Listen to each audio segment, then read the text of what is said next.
Hello students of class 12, আমরা unit 2 first chapter পড়ছি বিগত 5টা ভিডিওর সাহায্যে। সেটা হচ্ছে তড়িৎ প্রবাহ এবং ওহমের সূত্র। তো এই ভিডিওতে আমরা একটা খুব গুরুত্বপূর্ণ টপিক নিয়ে আলোচনা করব, সেটা হচ্ছে রোধের উষ্ণতা গুণাঙ্ক, যাকে আমরা গ্রিক অক্ষর আলফা দিয়ে প্রকাশ করে থাকি। তো এইটা যতটা ইম্পর্ট্যান্ট আমাদের এইচএসসি অ্যাকচুয়ালি বলতে গেলে শর্ট প্রশ্ন আকারেই ইম্পর্ট্যান্ট, মাঝে মাঝে টেস্ট পেপারে আমরা এখান থেকে নিউমেরিক্যালও দেখি, কিন্তু ফাইনাল পরীক্ষা উচ্চ মাধ্যমিক পরীক্ষাতে কিন্তু খুব বেশি সেরকম কিন্তু প্রশ্ন এরকম আসেনি, কিন্তু এন্ট্রান্সও এখান থেকে প্রশ্ন রয়েছে, বিভিন্ন মডেল সেটে রয়েছে। সেই জন্য এইচএস এবং এন্ট্রান্সের দিক থেকে বলতে গেলে এই টপিকটা কিন্তু গুরুত্বপূর্ণ। তো শুরু করা যাক। রোধের উষ্ণতা গুণাঙ্ক বলতে আমরা কি বুঝি? তোমরা জানো পরিবাহীর ক্ষেত্রে, আমি ধাতুর ক্ষেত্রে বলছি, তো উষ্ণতা বৃদ্ধি করলে কিন্তু রোধ বৃদ্ধি পায়। তো পরিবাহীর এই রোধের উষ্ণতা গুণাঙ্কের যে সংজ্ঞা সেটা এইভাবে দেওয়া হয়: কোন পরিবাহীর রোধ অর্থাৎ 0 ডিগ্রি সেলসিয়াস টেম্পারেচারে যদি কোনো পরিবাহীর রোধ একক পরিমাণ হয়, অর্থাৎ 0 ডিগ্রি সেলসিয়াসে কোনো একক রোধযুক্ত কোনো পদার্থে যদি উষ্ণতা 1 ডিগ্রি সেলসিয়াস, আমি সেলসিয়াসে বলছি, 1 ডিগ্রি সেলসিয়াস যদি বৃদ্ধি করা হয়, তো তার মধ্যে যে পরিমাণ রোধের পরিবর্তন হয় তাকেই বলা হয় রোধের উষ্ণতা গুণাঙ্ক। I repeat, 0 ডিগ্রি সেলসিয়াস উষ্ণতায় একক রোধযুক্ত কোন পরিবাহী উষ্ণতা 1 ডিগ্রি সেলসিয়াস বৃদ্ধি করার জন্য, অর্থাৎ একক পরিমাণ উষ্ণতা বৃদ্ধি করার জন্য যে পরিমাণ রোধের পরিবর্তন হয়। সংজ্ঞাটা আমরা এইভাবে লিখতে পারি, কেমন না, ধরো আলফা, যেহেতু আলফাই হচ্ছে রোধের উষ্ণতা গুণাঙ্ক, তো এটা হচ্ছে রোধের পরিবর্তন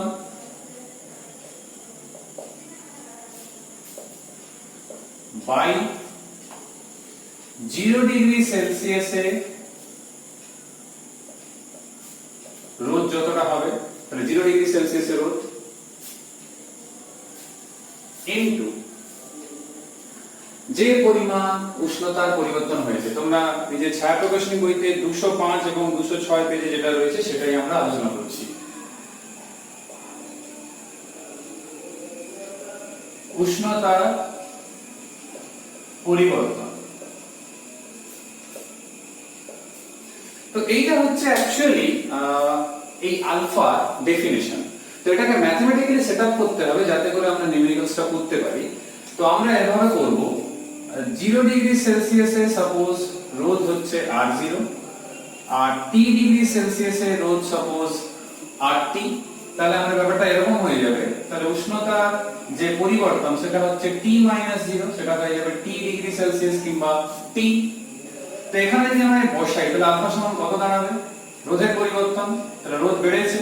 আর বাড়ুর কমুক যেরকমই পদার্থ হোক, সে ধাতু হোক, অর্ধপরিবাহী হোক, কি কোনো ধাতু সংকর হোক, ফর্মুলা আমার এটাই থাকবে, রোধের পরিবর্তন অন্তিম মাইনাস প্রাথমিক রোধ বাই R0। কেন? 0 ডিগ্রি সেলসিয়াসে সেই পরিবাহী, সেই ধাতু হোক, অধাতু হোক, হোয়াটএভার যাই হোক না কেন, তার রোধ কত ছিল, সেটা হচ্ছে R0, আর উষ্ণতার পরিবর্তন অর্থাৎ T। এই সম্পর্কটাকে যদি আমরা বজ্রগ্রহণ করে এখান থেকে লিখি, তাহলে কি আসবে না, RT মাইনাস R0 সমান R0 আলফা ইনটু T। তাহলে এখান থেকে দেখো RT সমান পাওয়া যাচ্ছে এইটা। এই সম্পর্কটা খুবই গুরুত্বপূর্ণ সম্পর্ক, এখান থেকে আমাদের নিউমেরিক্যাল হতে পারে।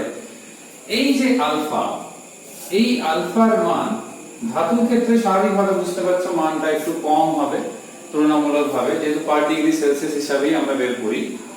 কিন্তু যদি আমরা এটা কোনো এরকম পদার্থ নিই যার ক্ষেত্রে এই রোধের পরিবর্তনটা খুব বেশি হয়, তো সেই ক্ষেত্রে মানটা কিন্তু খুব বেশি হবে। যেরকম একটা উদাহরণ দিচ্ছি, তোমাদের ছায়া প্রকাশনী বইতে, অন্যান্য টেক্সট বইতে রয়েছে 206 পেজে দেখবে 2021 সালের এডিশনে, সেখানে ধাতুগুলোর মান দেখো কেমন রয়েছে না, 0.00400 রূপোর ক্ষেত্রে, তামার ক্ষেত্রে এরকম মান রয়েছে। আলফা সিউ যদি লিখি 0.004, তোমাদের কিন্তু মানগুলো মনে রাখার কোনো প্রয়োজনীয়তা নেই, কারণ অঙ্ক যদি থাকেও সেখানে তারা মান দেবে, কোনো মুখস্থ রাখার দরকার নেই। তো 0.00425, তো এই যে 0.00425, তো ইউনিটটা কি হবে না, ইউনিট এখান থেকে যদি তোমরা দেখো, তাহলে আলফা ইউনিট কি হবে, উপরে ওহম, নিচে ওহম, আর এখানে ডিগ্রি সেলসিয়াস। তার মানে আলটিমেটলি যেটা পাওয়া যাচ্ছে সেটা হচ্ছে ডিগ্রি সেলসিয়াস ইনভার্স। তো এই ডিগ্রি সেলসিয়াস ইনভার্স যদি হয়ে থাকে তাহলে এটা হচ্ছে কি না ডিগ্রি সেলসিয়াস ইনভার্স। এই যে মানটা আমরা লিখছি আর কি, এই যে মানটা, তো প্রতি ডিগ্রি সেলসিয়াসে এই পরিবর্তনটা হচ্ছে। whereas তোমরা যদি 206 পেজে অন্য কারো মান দেখো, যেরকম ধরো কনস্ট্যান্ট এর মান, সেইখানে দেখবে এইরকম রয়েছে -4 × 10⁻⁻5। তো মাইনাস কথার অর্থ কি না, মাইনাস কথার অর্থ হচ্ছে প্লাস যদি হয় আলফা, ধরো এরকম, আর কারো ক্ষেত্রে নেগেটিভ, আর কারো ক্ষেত্রে সাপোজ হয়েছে 0। তো 0 এটা আইডিয়াল ভাবে আমি বলছি, কিন্তু বাস্তবে 0 পাওয়া যাবে না। তো আলফা পজিটিভ মানে বুঝে নিতে হবে যে উষ্ণতা বৃদ্ধির সঙ্গে সেই পরিবাহী কিংবা যাকে না হয়েছে তার কিন্তু রোধ বৃদ্ধি পাচ্ছে। আর নেগেটিভ মানে এটা বুঝতে হবে যে উষ্ণতা বৃদ্ধির সঙ্গে তার রোধ কিন্তু হ্রাস পাচ্ছে। আর 0 মানে বুঝে নিতে হবে যে উষ্ণতা বৃদ্ধির সঙ্গে তার রোধের কোনো পরিবর্তন হয়নি। তো কনস্ট্যান্টাইন কিংবা জার্মান সিলভার কিংবা ম্যাঙ্গানিজ, যাদেরকে আমরা কিছু তড়িৎ সংক্রান্ত পরীক্ষাগুলো ল্যাবরেটরিতে ইউজ করে থাকি, অবশ্য কানেক্টিং ওয়্যার হিসাবে নয়, পরীক্ষাধীন তার হিসাবে, তো তার ক্ষেত্রে উষ্ণতা বৃদ্ধিতে কিন্তু রোধ বৃদ্ধি কিংবা হ্রাস হলে সমস্যা হয়। দেখবে তার ক্ষেত্রে মান কত কম, মাইনাস আছে মানে কি, তোমরা দেখবে গ্রাফাইটের জন্য ছকে মাইনাস রয়েছে কত না, মাইনাস গ্রাফাইটের জন্য -0007। মানগুলো কোনো মনে রাখার দরকার নেই, আমি জাস্ট উদাহরণ প্রসঙ্গে বলছি। মাইনাস আছে মানে এটা কার জন্য না, কনস্ট্যান্টাইনের জন্য, আর এটা কার জন্য, গ্রাফাইটের জন্য। তাহলে দেখো গ্রাফাইট আর কনস্ট্যান্টাইনের জন্য দুটো মান কিন্তু ঋণাত্মক, কারণ উষ্ণতা বৃদ্ধির সঙ্গে এদের কিন্তু রোধ হ্রাস পায়। whereas আমরা কপারের ক্ষেত্রে কিংবা অন্যান্য ধাতুর লিস্টে রয়েছে, জাস্ট চোখ বুলিয়ে নিতে পারো, মনে রাখার কোনো দরকার নেই, তাদের ক্ষেত্রে কিন্তু পজিটিভ থাকছে। কিন্তু কনস্ট্যান্টাইনের ক্ষেত্রে দেখো মান কত কম, দেখতেই পাচ্ছ 10⁻⁻5, তাহলে 0.000 কতগুলো শূন্য আসছে, 4টা শূন্য চলে আসছে। তার মানে কনস্ট্যান্টাইনের ক্ষেত্রে উষ্ণতা বৃদ্ধির সঙ্গে রোধের যে হ্রাসের পরিমাণ কিংবা ম্যাঙ্গানিনের ক্ষেত্রে যে বৃদ্ধির পরিমাণ সেটা খুবই কম। তাহলে বিভিন্ন তড়িৎ সংক্রান্ত পরীক্ষার ক্ষেত্রে তাদেরকে আমরা ব্যবহার করতে পারি অ্যাকুরেসির জন্য। তো এটা একটু মাথায় রাখতে হবে। আর আলফা পজিটিভ তো আমি বললামই, সাধারণত ধাতু পরিবাহী মানে আমাদের যেগুলো ধাতব সেগুলোর ক্ষেত্রে কিন্তু পজিটিভ হয়, অর্থাৎ উষ্ণতা বৃদ্ধির সঙ্গে এটা বৃদ্ধি পায়। আর যদি আমরা বলি নেগেটিভ, সেটা অর্ধ পরিবাহীর ক্ষেত্রে তো হয়, সিলিকন জার্মানিয়াম ধরন নিতে পারো। তাছাড়া আমরা এই কনস্ট্যান্টাইন গ্রাফাইটের ক্ষেত্রেও কিন্তু হয়, গ্রাফাইট কিন্তু অধাতু, কনস্ট্যান্টাইন কিন্তু একটা সংকর ধাতু, ধাতু নয় কিন্তু। তাহলে রোধের এই যে পরিবর্তন, এটা কিন্তু উষ্ণতার সঙ্গে যদি আমরা এই পরিবর্তনটা আঁকি, তো ছায়া বইতে নেই কিন্তু তোমরা সাদা বইতে পেয়ে যাবে। তো এরকম একটা ভ্যারিয়েশন হয়, কিছু এন্ট্রান্সের ক্ষেত্রে এরকম ডায়াগ্রাম গুলো চাইতে পারে। তো এইজন্য আমি সবসময় তোমাদেরকে বলেছি সব অধ্যায়ের ক্ষেত্রেই ছায়া সাঁতরা মিলিয়ে পড়তে, তাহলে তোমাদের কনসেপশন অনেকটা ভালো তৈরি হবে। তারপরে তোমরা ইংলিশ ভার্সন যে কোনো বই পড়তে পারো এন্ট্রান্স পারপাসের জন্য। তো এইখানে এই ব্যাপারটা আমরা ক্লিয়ার করলাম। তোমাদের সিলেবাসে যেটা নেক্সট টপিক বলতে চাইছে যে এই যে আলফার মান যদি উষ্ণতার বৃদ্ধির যে পাল্লাটা যদি খুব বেশি না হয়, তাহলে কিন্তু সমান উষ্ণতা বৃদ্ধির সাথে এই রোধের যে পরিমাণ বৃদ্ধি, সাপোজ প্রতি 2 ডিগ্রিতে হয়তো 2 ওহম বাড়ছে, সাপোজ কথা প্রসঙ্গে বলছি, তাহলে পরের 2 ডিগ্রিতেও কিন্তু 2 ওহম বাড়বে। কিন্তু উষ্ণতা যদি স্প্যানটা খুব বেশি হয় পাল্লাটা, তখন কিন্তু সেই সমান হারে রোধের বৃদ্ধি কিন্তু হবে না। আর তখন এই সমীকরণ কিন্তু যথেষ্ট হবে না সেই রোধের বৃদ্ধি উষ্ণতার সাথে বোঝানোর জন্য। তখন সমীকরণে কিন্তু একটা নতুন রোধের উষ্ণতা গুণাঙ্ক চলে আসবে, সেইটা কিন্তু হচ্ছে বিটা, যখন উষ্ণতার পাল্লা বেশি হবে। কিন্তু 206 পেজে তোমাদের যে ছক রয়েছে সার প্রকাশনী বইতে কিংবা বিভিন্ন বইতে যে ছক রয়েছে রোধের উষ্ণতা গুণাঙ্ক এবং বিভিন্ন পদার্থের নাম রয়েছে, সেই ক্ষেত্রে কিন্তু বিটাকে স্থান দেওয়া হয়নি। ধরে নেওয়া হয়েছে যে একটু লো রেঞ্জে অর্থাৎ কম উষ্ণতার পাল্লার মধ্যেই সবকিছু কিন্তু ঘটানো হয়েছে। তো এটা একটু মাথায় রাখতে হবে। এবার প্রশ্ন হচ্ছে আমরা প্রচলিত সূত্র জানলাম, এই যে প্রচলিত সূত্র আমরা জেনেছি, তো এখানে একটা R0 এর মান কিন্তু লাগছে আলফা বের করার সময়, কিন্তু এক্সপেরিমেন্টালি কিন্তু এই R0 এর মানটা বের করতে হয় না। কেন বের করতে হয় না? না পরীক্ষাগারে কোনো প্রয়োজন নেই। তার কারণ হচ্ছে আমরা প্রথমে শুরুতে প্রথমে আমরা একটা বের করে নিলাম, এরকম সাপোজ বের করে নিলাম। যখন উষ্ণতা ছিল সাপোজ T1 উষ্ণতা, তখন রো সাপোজ R1। আর যখন উষ্ণতা T2, তখন স্বাভাবিকভাবে এরকম হবে একটা R2 R01 plus alpha T2। এবারে দুটোকে যদি ডিভাইড করে দিই, দেখো কত সহজে তোমরা নিজেরাই করতে পারবে, অঙ্ক করতেও খুব কাজে লাগবে। আর ল্যাবরেটরি তো এই কিন্তু যেখানে ল্যাবরেটরি এই ফর্মুলা ইউজ করা হয়, তখন কিন্তু R0 ছাড়াই কিন্তু ইউজ করা হয়, কারণ ভাগ করে দিলে R0 এমনিও কেটে যাবে। এবারে জাস্ট ক্রস মাল্টিপ্লাই যদি করে নেওয়া হয় যে R1 আর এদিকে R1 আলফা T2, আর এদিকে কত R2 আর এখানে R2 আলফা T1। তো এবার স্বাভাবিকভাবে আমাদের আলফাটা কমন নিতে হবে। তো আলফা যখনই কমন নেব তখন এরকম আসছে R1 T2, আর এটাকে নিয়ে আসতে হবে R2 T1, আর এদিকে কত R2 মাইনাস R1। তাহলে এখান থেকে যদি আলফা বের করি, তাহলে R2 minus R1 by R1 T2 R2 T1। দেখো এখানে কিন্তু R0 এর কোনো রাশিমালার মধ্যে R0 এর কোনো স্থান নেই, তার মানে R0 এর কোনো প্রয়োজনীয়তাই নেই নির্ণয় করা, বাকি মানগুলো থাকলেই হবে। তো ল্যাবরেটরিতে এটাই হয়, এটা তোমরা মনে রাখতে পারো, কিংবা সবচেয়ে ভালো বের করে নিতে পারো। যদি মনে রাখতে পারো ভালো, না হলে বের করে নেবে, অঙ্ক করতে কাজে লাগবে। ইভেন তোমরা দেখতে পারো উদাহরণ যে তোমাদের প্রথম উদাহরণ রয়েছে, সেখানেও এই ফর্মুলা না হলেও এটা ইউজ করেই কিন্তু করেছে। নেক্সট যে টপিকটা হচ্ছে আমাদের এইখানকারই লাস্ট টপিক এই ভিডিও, সেটা হচ্ছে যে যখন আমরা দেখছি উষ্ণতা বৃদ্ধির সঙ্গে রোধের পরিবর্তন হচ্ছে, তাহলে স্বাভাবিকভাবে রোধাঙ্কের ক্ষেত্রেও এরকম কিন্তু হবে। অর্থাৎ ধাতুর ক্ষেত্রে, পরিবাহীর ক্ষেত্রে, ধাতব পরিবাহীর ক্ষেত্রে কি হবে না, উষ্ণতা বৃদ্ধির সঙ্গে রোধাঙ্কও কিন্তু বৃদ্ধি পায়। কিন্তু এটা প্রমাণ করতে হবে, কারণ কিছু এন্ট্রান্সে কিছু ক্ষেত্রে কিন্তু প্রশ্ন রয়েছে, হয়তো এইচএসে আসেনি, সেটা ঠিকই, এইচএসে একবারও আসেনি, টেস্ট পেপারে একবার দেখা গেছে মডেল সেটে, ইভেন কিছু স্কুলের টেস্ট পরীক্ষার প্রশ্নতেও, সেটা আমরা একটু বের করব। তো আমরা যে সম্পর্ক এখন অবধি দেখেছি, সেইটাকে যদি আমি পুনরায় লিখি, তো এটা আমরা জানি। তো এইখানে দেখো আলফাটা কিন্তু রোধের উষ্ণতা গুণাঙ্ক। তো যখন আমরা একটা তার নিচ্ছি, এটা তার মানে একটা দণ্ডের মতো ধরতে পারি। ক্লাস 11 এ যেরকম তোমরা কঠিনের প্রসারণ যখন পড়েছিলে, তখন দৈর্ঘ্য প্রসারণ, ক্ষেত্র প্রসারণ এবং আয়তন প্রসারণ গুণাঙ্ক পড়েছিলে, আলফা বিটা গামা। কিন্তু এখানে তো অলরেডি একটা আলফা রয়েছে, তাহলে তারের যে দৈর্ঘ্য প্রসারণ গুণাঙ্ক সেটা আলফা ধরা যাচ্ছে না। তো এই জন্য আমরা কাজ করব যে পরিবাহী যে তার রয়েছে, তাহলে পরিবাহী তারে যে দৈর্ঘ্য প্রসারণ গুণাঙ্ক, তো সেই দৈর্ঘ্য প্রসারণ গুণাঙ্ক আমরা ধরে নেব কিছু একটা। সেটা কত ধরে নেব না, আলফা ড্যাশ ধরে নেব, যেহেতু অলরেডি আলফা রয়েছে। এবং সেই পরিবাহী তারে আমরা যদি ক্ষেত্র প্রসারণ গুণাঙ্ক সাপোজ বিটা, এই বিটা কিন্তু নয়, এটা আলাদা, এই বিটা তো এমনি আমরা নরমাল ক্যালকুলেশনে বাতিলই থাকে।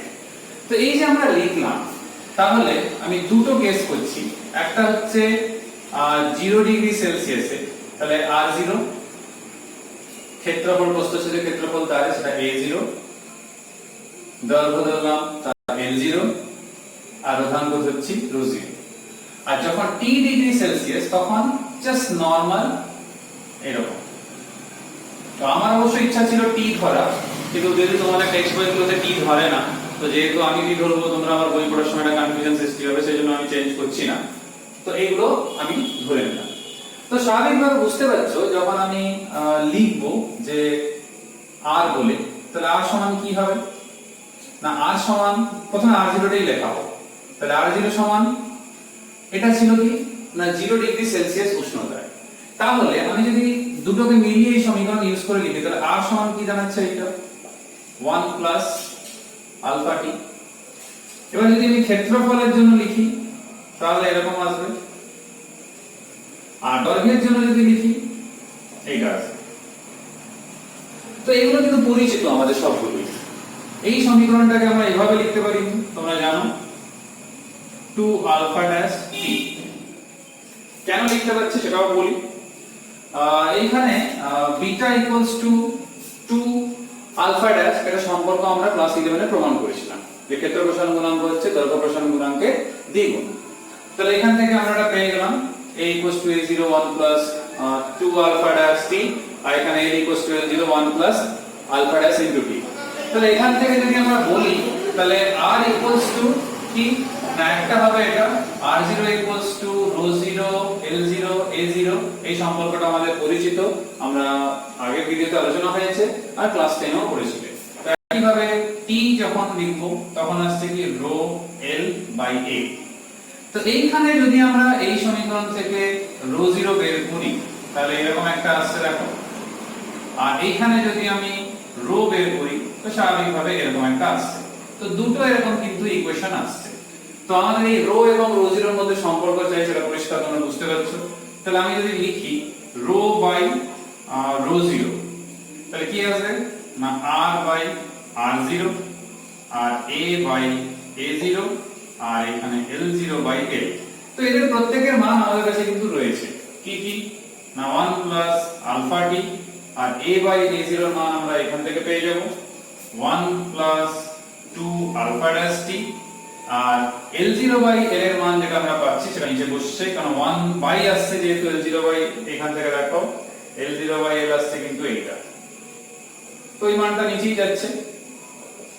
তো বুঝতেই পারছো যে তার আমরা ব্যবহার করে থাকি তড়িৎ সংখ্যা পরিমাপের ক্ষেত্রে সে আলফার মান কিন্তু এই আলফা বলতে গেলে আলফা ড্যাশ বলছি, তো সেই আলফা ড্যাশের মান কিন্তু ক্ষুদ্র, তারপর সেটা উপেক্ষা করা যাবে।